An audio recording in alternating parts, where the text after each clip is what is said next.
چطوری هم توی محیط کاری موفق باشیم و هم روابط دوستانمون سالم بمونه. اول از همه باید بگم که باید دوستی و کار رو از همدیگه جدا کنیم. نه باید کاری رو فدای دوستی کنیم و نه دوستی و فدای کار. خیلی وقتا وقتی به دوستی نزدیک میشیم ممکن از اشتباهات یا از کوتاهی‌هاش چشم‌پوشی کنیم. اما حقیقت اینه که باید بین دوستی و حرفه مرز قائل بشیم.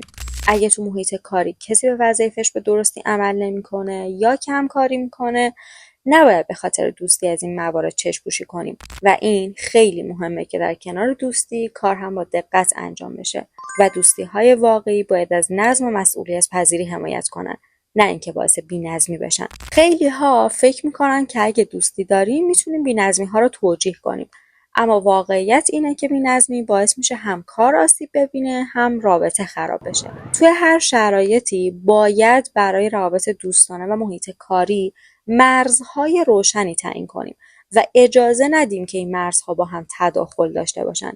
یکی از چالش‌هایی که خیلی‌ها باهاش روبرو هستن دادن بازخورد به دوستان یا همکارانه. اما باید بدونین که دادن بازخورد نه تنها لازمه بلکه باعث رشد شما و فرد مقابل میشه. بازخورد دادن نباید به خاطر رو در بایستی یا ترس از ناراحت شدن کسی به تعویق بندازیم. اگه جایی دیدیم که کسی کم کاری میکنه یا به وظایفش درست عمل نمیکنه، باید با احترام و صراحت این مسئله رو مطرح کنیم.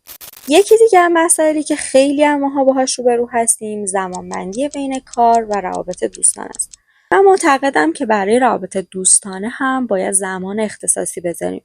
ساعتهای کاری و فقط باید به کار اختصاص بدیم و وقتی از محیط کار خارج میشیم باید وقت داشته باشیم برای تعاملات دوستانه و این کار باعث میشه هم در کار حرفه‌ایمون موفق باشیم هم روابط دوستانمون سالم بمونه.